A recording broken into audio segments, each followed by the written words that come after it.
ইরানের পরমাণু অস্ত্র নিয়ে যেন কৌতূহলের শেষ নেই পশ্চিমা দেশগুলোর। চলমান হামাস ইসরায়েল যুদ্ধের মধ্যেই তেহরানের পারমাণবিক কর্মসূচি নিয়ে বেশ উদ্বিগ্ন ইসরায়েল।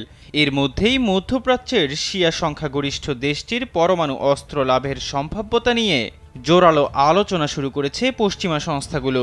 এমন পরিস্থিতিতে ইরানের পরমাণু বোমা তৈরির সময়সূচি নিয়ে বিস্ফোরক মন্তব্য করেছেন জাতিসংঘের আন্তর্জাতিক পরমাণু শক্তি সংস্থার প্রধান।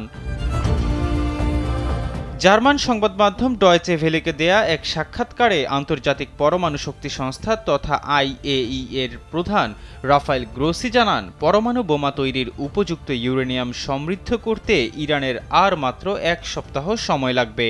এবার ব্যাংকও আপনার হাতের মুঠোয়। Balance transfer, mobile recharge, bill pay থেকে শুরু করে যা চান সব হবে এক মুহূর্তে। NRBC planet.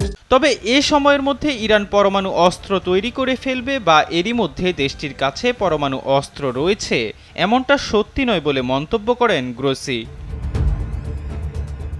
IAEA প্রধান জানান, ইরানের ইউরেনিয়াম সমৃদ্ধকরণের মাত্রা পরমাণু অস্ত্র তৈরির জন্য উপযুক্ত হওয়ার কাছাকাছি হওয়াটা বিশ্বের জন্য আশঙ্কার কারণ হতে পারে।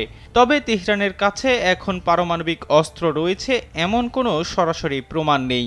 গ্রোসি জানান, একটি কার্যকর পরমাণু ওয়ারহেড তৈরি করতে বহু জিনিসের প্রয়োজন হয়। ইরানের পরমাণু কার্যক্রম তাই অনেকটাই অনুমানমূলক। যদিও ইরান বলে আসছে তাদের পরমাণু কার্যক্রমের লক্ষ্য সম্পূর্ণ শান্তিপূর্ণ কাজে ব্যবহার করা। দেশটির পররাষ্ট্র মন্ত্রণালয়ের মুখপাত্র নাসের কানানি জানান, তেহরানের পরমাণু নীতিমালায় অস্ত্র উৎপাদনের মতো কোনো বিষয়ের স্থান নেই।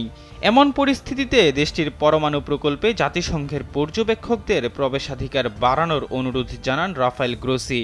এতে করে তেহরানের পরমাণু প্রকল্প নিয়ে বিভিন্ন জল্পনা কল্পনার অবসান হবে বলে মনে করেন তিনি। সম্প্রতি ইরানের পরমাণু অস্ত্র সক্ষমতা নিয়ে ওয়াশিংটন পোস্টে প্রকাশিত এক নিবন্ধে দাবি করা হয়, ইরান পরমাণু বোমা তৈরির একেবারে দ্বার প্রান্তে।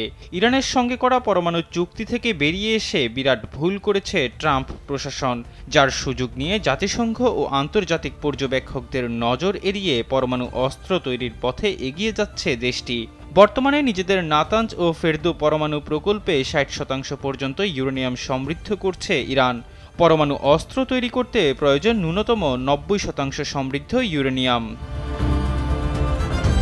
অন্যদিকে ইরানের একটি পর্যবেক্ষক গোষ্ঠী বলছে, দেশটির কাছে মাত্র 1 সপ্তাহের মধ্যেই পরমাণু অস্ত্র তৈরির জন্য পর্যাপ্ত মানসম্পন্ন ইউরেনিয়াম রয়েছে।